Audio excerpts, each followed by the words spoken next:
स्वागत है बच्चों आपके अपने चैनल हिंदी पाठशाला पर। मैं सोनिका रावत। बच्चों आज हम करेंगे कक्षा 6 की बाल राम कथा से बाल राम कथा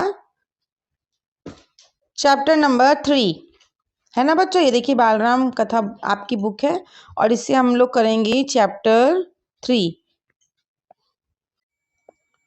यह देखिए बच्चों यह है चैप्टर 3 दो वरदान, जिसका शीर्षक है दो वरदान।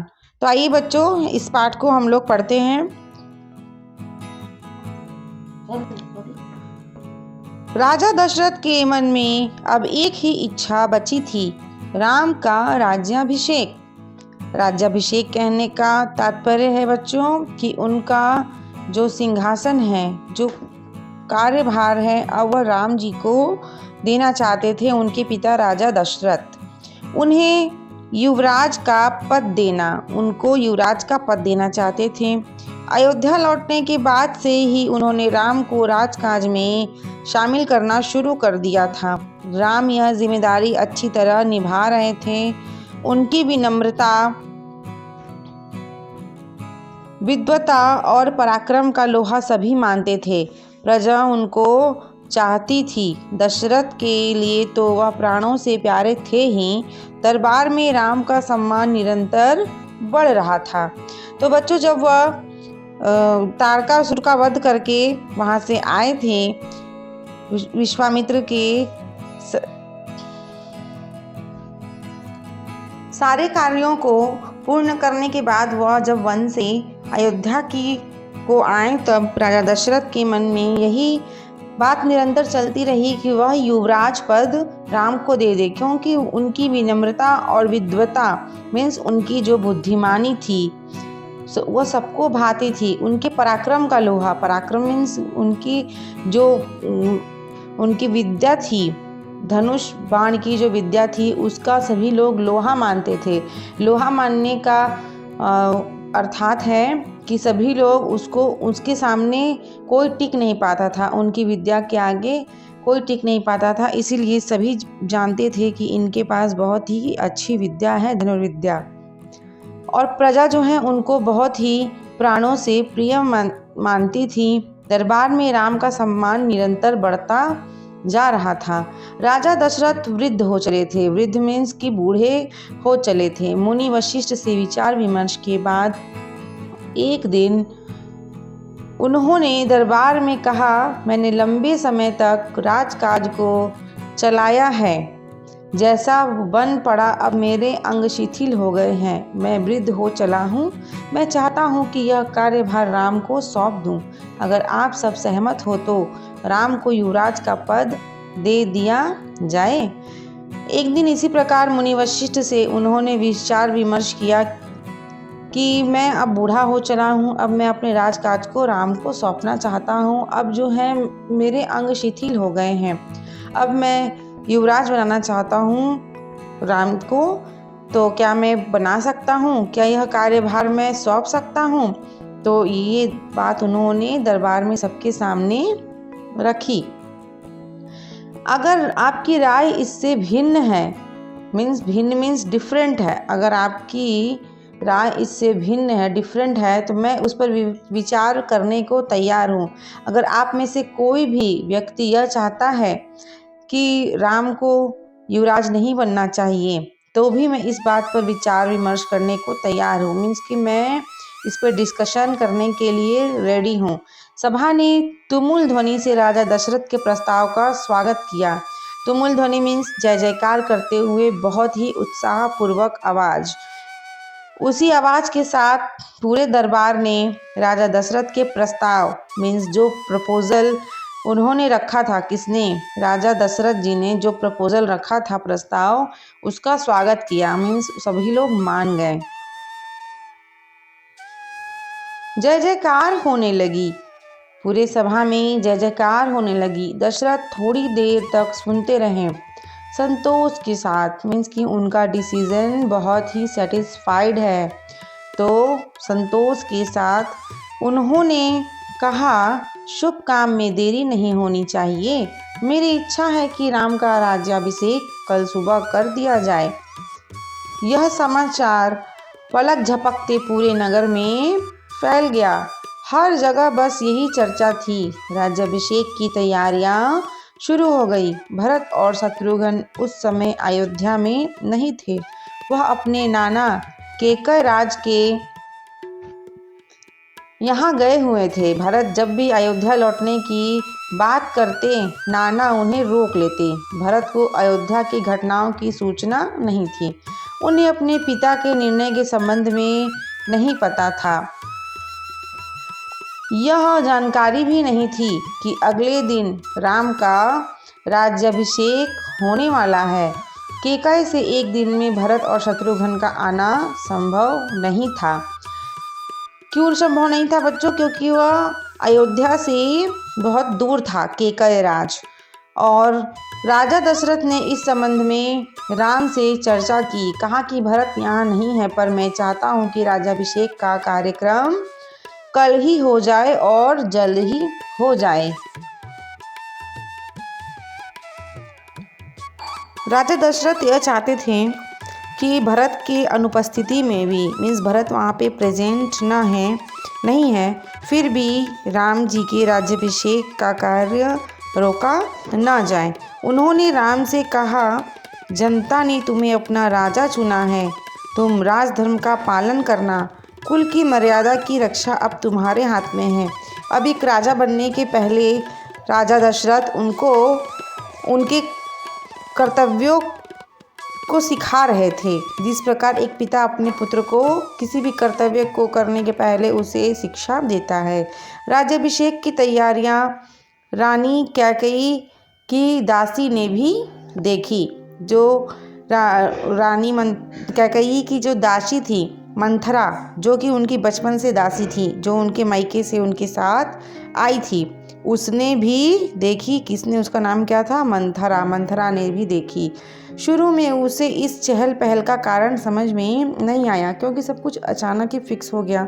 उसने इसे कोई अन्य अनुष्ठान समझा। उसने सोचा कि कोई पूजा यज्ञ होगा, हवन होगी, इस कारण ये सारे चहल पहल नगर में हो रही है।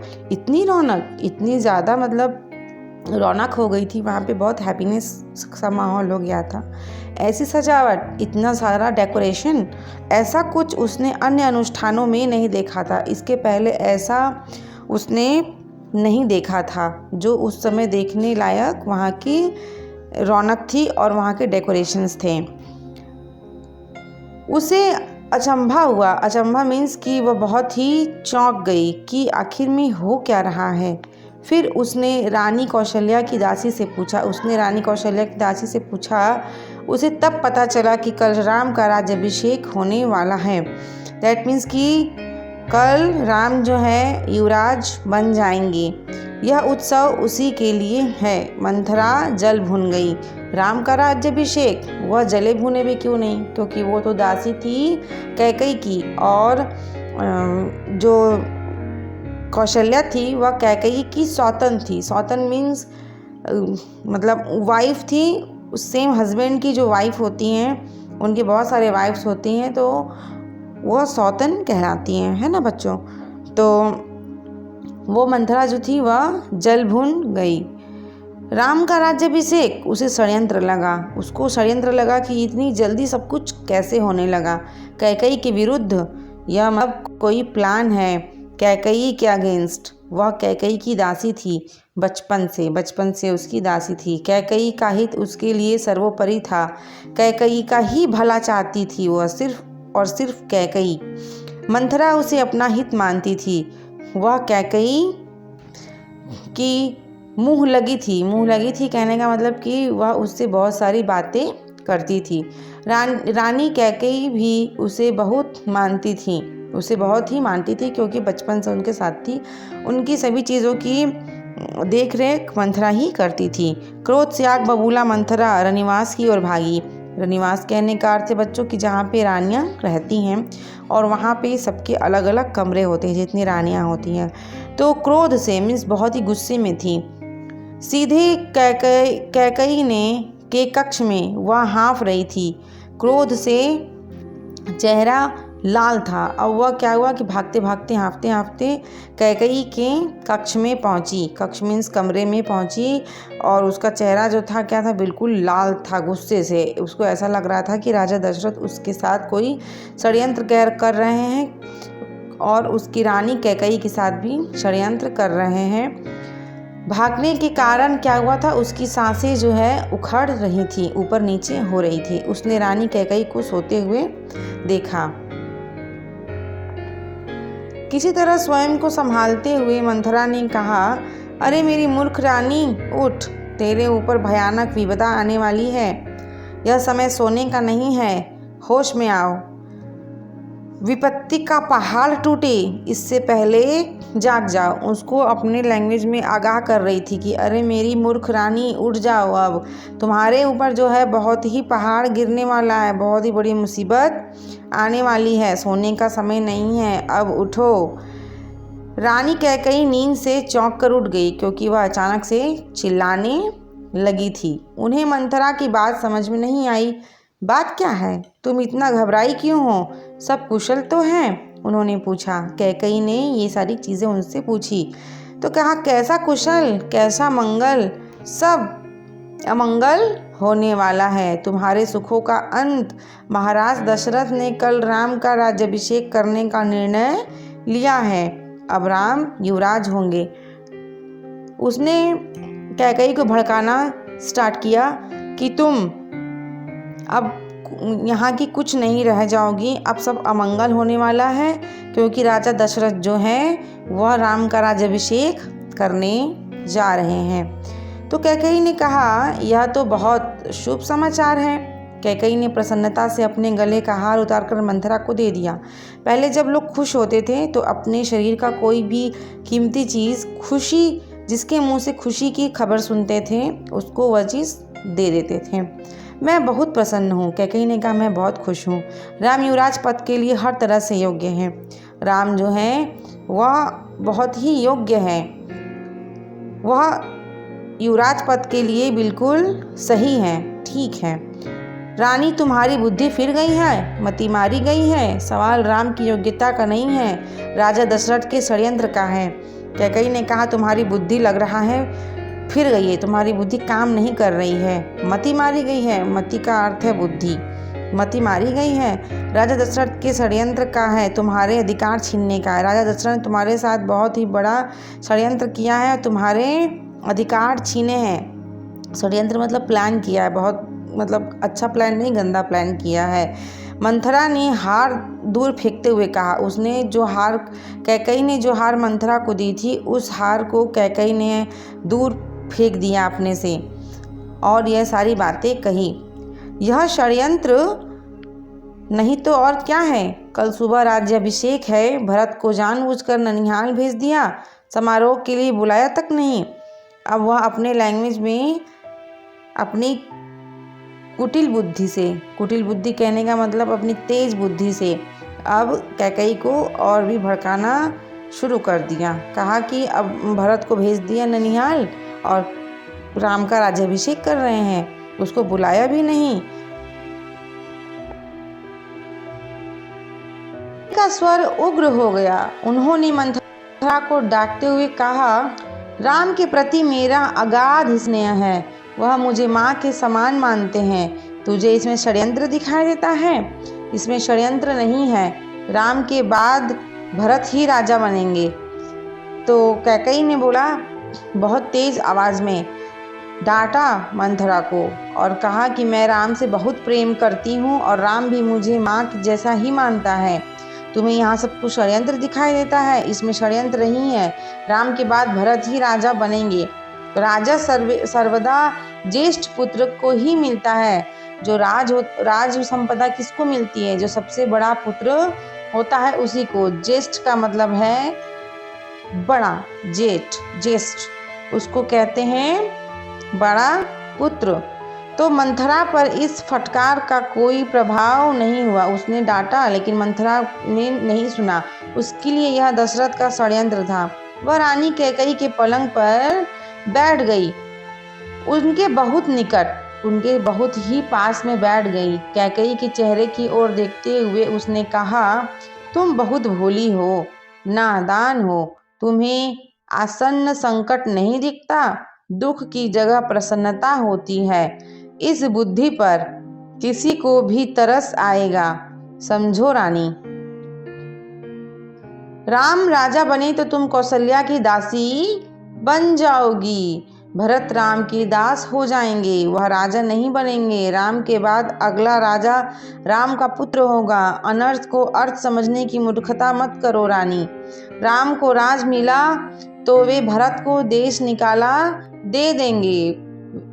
वे भरत को दंड देंगे। इस तिरस्कार से भरत की रक्षा करो रानी। कोई ऐसा उपाय करो कि राजगद्दी भरत को मिले और राम को जंगल भेज दिया जाए। अब मंथरा कैकई को भड़का रही थी कि किसी भी प्रकार राजगद्दी भरत को मिले, राम को नहीं। यदि राम को राजगद्दी मिल गई तो वह कौशल्या की दासी हो जाएंगी और भरत राम का दासी हो जाएंगे। इसलिए वह उनको भड़का रही थी। अब क्या कहती हैं कैकई पर मंथरा की बातों का असर होने लगा। अब कोई भी इंसान अगर किसी के बगल में बैठकर एक ही बात निरंतर करता जाएगा तो उसके दिमाग में वैसी ही बातें चलने लगती हैं। तो मंथरा की बातें सुन सुनकर कैकई का भी दिमाग उसकी बातों को सही मानने लगा था। उनका सिर चकरा गया। वह पलंग से उठी तो पांव सीधे नहीं पड़े, आंखों में आंसू थे, मन भारी हो गया। प्रसन्नता की जगह अव्यक्त क्रोध ने ले ली। अभी तक तो बहुत खुश थी कि राम को राजगद्दी मिल रही है, बहुत खुश थी क्योंकि राम को वह बहुत मानती थी और राम भी उन्हें बहुत मानते थे। लेकिन अब मंथरा की बातों ने कैकई पर असर डालना शुरू कर दिया था। वह सोचते सोचते उसे बिल्कुल कमज़ोरी महसूस होने लगी। उसके सर चिकराने लगे और वह जो है उसकी प्रसन्नता ने क्रोध का स्थान ले लिया था। वह उसकी जो चेहरे पे जो उसकी हैप्पीनेस थे वह पूरा का पूरा जो उसका एक्सप्रेशन था वह बदल चुका था। अब वह बहुत गुस्सा हो गई थी। मंथरा के तर्कों में उन्हें सच्चाई दिखने लगी थी। दैट मीन्स कि जो मंथरा कह रही थी अब लग रहा था कि हाँ वही सच है। तुम ही बताओ मैं क्या करूं? कैकई ने आंसू पोंछते हुए मंथरा से कहा। मंथरा से पूछा कैकई ने, अब क्या करूं बताओ? मंथरा पलंग से उठी, कैकई के पास जाकर खड़ी हो गई। उसने कहा, याद करो रानी, महाराज दशरथ ने तुम्हें 2 वरदान दिए थे। दशरथ ने अपना वचन पूरा करने को कहो। अब उसने याद दिला दिया कि तुम्हें 2 वरदान उधार हैं तुम्हारे दशरथ की तरफ से, तो अब उन्हें कहो कि वह अपना वचन पूरा करें। एक से भरत के लिए राजगद्दी मांग लो, दूसरे से राम को 14 वर्ष का वनवास। तो उसने कहा कि एक वरदान से तुम भरत के लिए पूरा राजपाट मांग लो और दूसरे से राम को वनवास भेज दो, मीन्स जंगल में रहने के लिए भेज दो। कैकई का चेहरा तमतमाया हुआ था। कहने का अर्थात है क्रोध में भरा था। क्रोध से भरे हुए चेहरे को मंथरा की बात बहुत अच्छी लगी। उनके मन में एक प्रश्न अब भी था, यह बात दशरथ से कैसे कहें? उन्हें रनिवास बुलवाएं या प्रतीक्षा करें? मंथरा ने कैकई के मन की बात भांप ली। उसने कहा, तुम मैले कपड़े पहनकर को भवन चली जाओ। महाराज दशरथ आए तो उनकी ओर मत देखो, बात मत करो। तुम उनकी प्रिय रानी हो, तुम्हारा दुख देख नहीं पाएंगे। बस उसी समय तुम उन्हें पिछली बात याद दिलाना। तो मंथरा कहती हैं कि तुम ये जो मैले कुचैले कपड़े पहनकर कोप भवन, मीन्स कोप का मीन्स होता है क्रोध, उस भवन में चली जाओ, ठीक है, जहाँ पे बिल्कुल अंधकार है। महाराज दशरथ अगर आएंगे, मतलब कि कोई भवन ऐसा नहीं है कि उस भवन में जाना है, जिस जगह पे है उस जगह के लाइट्स ऑफ कर लो और मैले कुचैले कपड़े पहन लो। अगर वो आएंगे तो उनसे बात नहीं करना और वह दुख देखा नहीं जाएगा, तब तुम उसी समय उनको अपनी पिछली बात याद दिला देना कि तुमने उनसे 2 वचन उधार है अभी, तुम्हारे 2 वचन अभी उनके पास उधार है, वचनों को उनको पूरा करना है। मैं ऐसा ही करूंगी, महाराज का षड्यंत्र सफल नहीं होने दूंगी। कैकई ने कहा, ठीक है मंत्रा, मैं ऐसा ही करूंगी। मैं राजा दशरथ ने जो षड्यंत्र रचा है कि मेरे भरत को दूर भेज दिया और राम को राजगद्दी दे रहे हैं, मैं उनका षड्यंत्र सफल नहीं होने दूंगी। षड्यंत्र मीन्स प्लान। षड्यंत्र का मतलब होता है प्लान। जो उन्होंने प्लान बनाया है मैं उसको सक्सेस नहीं होने दूंगी। मंथरा का लक्ष्य पूरा हो गया था। चलते चलते उसने रानी कैकई से कहा, राम के लिए 14 वर्ष से कम वनवास मत मांगना। भरत इतने समय में राजकाज संभाल लेंगे। जब तक राम लौटेंगे लोग उन्हें भूल चुके होंगे। अब जल्दी करो रानी, समय बहुत कम है। अब वो अपने शब्दों में, अल्फाजों में उसको भड़काए हुए चली जा रही थी और एक एक पैतरे बताते जा रही थी। कहती है, रानी कैकई कोप भवन चली गई। रानी कैकई जो है कोप भवन चली गई। मंथरा रनिवास से निकल गई। रानी का जहाँ आवास होता है उसको कहते हैं रनिवास। आवास का अर्थ है घर। दिन भर की गहमा गहमी के बाद महाराज दशरथ को रानियों की याद आई। तुरंत रनिवास की ओर चल पड़े।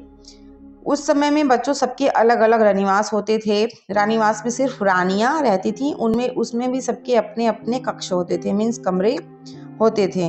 पूरे दिन काम करने के बाद राजा दशरथ को अपने रानियों की याद आ गई। तुरंत वह कहाँ गए? रनिवास की ओर।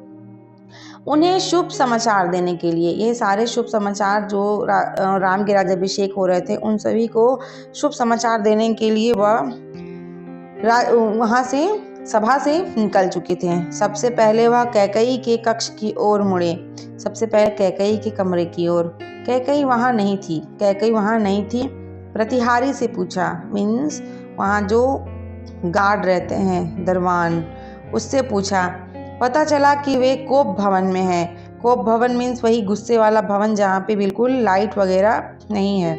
दशरथ को चिंता हुई तो कैकई कोप भवन में, दशरथ को चिंता हो गई। उन्होंने कहा कि अब क्या हो गया? कोप भवन में, परंतु क्यों? क्या इसलिए कि उन्हें अब तक सूचना नहीं मिली? क्या इसलिए कि उनसे मैंने बताया नहीं कि राम का राज्याभिषेक है? मैं उसे अवश्य मना लूंगा, दशरथ ने सोचा। दशरथ को भवन का दृश्य देखकर हैरान हो गए। उन्हें कुछ समझ में नहीं आया।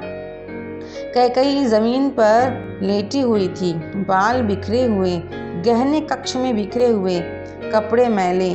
तुम्हें क्या दुख है? क्या हुआ है तुम्हें? मुझे बताओ। अस्वस्थ हो? राजवैद्य को बुला दूं? अब उन्हें बहुत ही चिंता हो गई राजा दशरथ को कि कैकई कोप भवन में क्यों चले गई। और जब कोप भवन में वह गए तो उन्हें देखकर बहुत हैरानी, क्योंकि कैकई जमीन पर लेटी हुई थी, पूरे बाल उनके बिखरे थे और गहने जो हैं उनके पूरे कमरे में बिखरे हुए थे। और पूछते हैं कि तुम्हें क्या दुख है, क्या हुआ है, मुझे बताओ, क्या तबीयत खराब है तुम्हारी? राज्यवैद्य को बुलाऊं? दशरथ ने कई सवाल पूछे। उन्होंने पूछा, क्या हुआ है तुम्हें? अस्वस्थ हो क्या? राजवैद्य को बुलाऊं? कोई उत्तर नहीं मिला, कोई आंसर नहीं दिया। कैकई रोती रही। वह रो रही थी। तुम मेरी सबसे प्रिय रानी हो। मैं तुम्हें प्रसन्न देखना चाहता हूँ। तुम्हारी खुशी के लिए मैं कुछ भी कर सकता हूँ, कुछ भी। तब उन्होंने कहा कि तुम मेरी सबसे प्रिय रानी हो, मैं तुमको बहुत प्यार करता हूँ, मैं तुम्हारी खुशी के लिए कुछ भी कर सकता हूँ, धरती आसमान एक कर सकता हूँ। दशरथ ने कैकई को मनाने का बहुत प्रयास किया। उत्तर उन्हें फिर भी नहीं मिला। इतनी सारी बातें कहने पर भी उत्तर उन्हें नहीं मिला। अभी भी कैकई बहुत ही गुस्से में थी, क्योंकि बात तो कुछ और ही थी, उन्हें तो कुछ और ही राजा दशरथ से कहना था। दशरथ भी भूमि पर बैठ गए, विनती करते रहे। हाँ, मैं बीमार हूँ, कैकई ने कहा। मैं अपनी बीमारी के संबंध में आपको बताऊंगी, लेकिन पहले आप एक वचन दें, मैं जो मांगू उसे पूरा करेंगी। तब कैकई ने जब दशरथ भूमि पे बैठ गए तब कैकई ने कहा कि हाँ मैं बीमार हूँ, लेकिन मैं अपनी बीमारी के संबंध में तभी बताऊंगी जब आप मुझे वचन दें कि मैं जो मांगू वह वचन आप निभाएंगे, उसे पूरा करेंगे। राजा ने तत्काल हामी भर दी। कहा, मैं राम की सौगंध खाकर कहता हूँ तुम्हारी हर इच्छा पूरी करूँगा। महाराज दशरथ ने राम की सौगंध ली तो कैकई उठकर बैठ गई। अब तो कैकई को पता चल गया कि सबसे प्यारी चीज की कसम इन्होंने खा ली है। सौगंध कहने का अर्थात है कसम। उन्होंने कसम खा ली है, अब यह मेरी इच्छा जरूर पूरी करेंगे, इसलिए वह उठकर बैठ गई। आप मुझे वे दोनों वरदान दीजिए जिसका संकल्प आपने वर्षों पहले रणभूमि में लिया था। कैकई ने कहा कि मुझे वही दोनों वरदान पूरा करिए। आपने बहुत वर्षों पहले जब आपने रणभूमि में लिया था। महाराज दशरथ ने हामी भरी। कल सुबह राज्याभिषेक भरत का हो, राम का नहीं, कैकई ने कहा। दशरथ भौंचक रह गए। उन पर वज्रपात सा हुआ। थोड़ा रुककर कैकई बोली, राम को 14 वर्ष का वनवास हो। तब कैकई ने कहा कि कल सुबह जो है राज्याभिषेक राम का नहीं होगा, भरत का होगा और राम को 14 वर्ष का वनवास हो जाए। यही मेरी कामना है, यही मेरे 2 वरदान है जिसको आप पूरा करिए। आपने मुझे वरदान देने के लिए कहा था, वही वरदान अभी उधार है, तो आप आज इस वरदान को पूरा करिए। अब कैकई की इन बातों से राजा दशरथ एकदम भौचक्के रह गए। उनके ऊपर लगा कि बिजली गिर गई है। राजा दशरथ का चेहरा सफ़ेद पड़ गया। ऐसा लगे कि उनके शरीर में बिल्कुल खून नहीं है, चेहरा सफ़ेद पड़ गया। चेहरा सफ़ेद पड़ जाना एक मुहावरा है और यही इसका अर्थ है कि शरीर में बिल्कुल खून नहीं है या ऐसा कोई सदमा लग गया है। और वह क्या हुआ, अबाक रह गए, आश्चर्यचकित रह गए। सिर चकराने लगा, उनका जो सिर है बिल्कुल घूमने लगा। वे मूर्छित होकर गिर पड़े। उन्हें बेहोशी छा गई और वह जमीन पर गिर गए। कुछ देर में राजा को होश आया। कैकई की ओर देखा, बड़े कातर भाव से बोले, यह तुम क्या कह रही हो? तुम क्या कह रही हो? तुम सोच भी रही हो? उन्होंने बहुत ही कातर स्वर में, बहुत ही करुण स्वर में कहा कि तुम क्या कह रही हो? मुझे विश्वास नहीं होता कि मैंने सही सुना है। कैकई अड़ी रही। दशरथ कैकई की मांग को अस्वीकार करते रहे, अनर्थ बताते रहे। तब कैकई ने अंतिम हथियार चलाया। अब जितनी बार उसने कहा कि अपने वरदान पूरा करिए, तब वह उनकी बात को नहीं मान रहे थे, अस्वीकार करते जा रहे थे। उन्होंने एक्सेप्ट नहीं किया कैकई की बातों को, लेकिन कह रहे थे कि तुम जो मांग रही हो वह बहुत ही अनर्थ है, क्योंकि मैंने कह दिया है कि राम का राज्याभिषेक कल होगा। अब मैं अगर इस बात से पीछे हट जाऊं तो अनर्थ हो जाएगा। तब कैकई ने अपना अंतिम हथियार चलाया, मीन्स अपने पैतरे चलाए। कहा, अपने वचन से पीछे हटना रघुकुल का अनादर है। आप चाहे तो ऐसा कर सकते हैं। रघुकुल का जो है एक कहावत है कि रघुकुल रीत सदा चली आई, प्राण जाए पर वचन न जाए। तो रघुकुल में जो है जो भी वचन दे दिया जाता था उसको ज़रूर ही निभाया जाता था।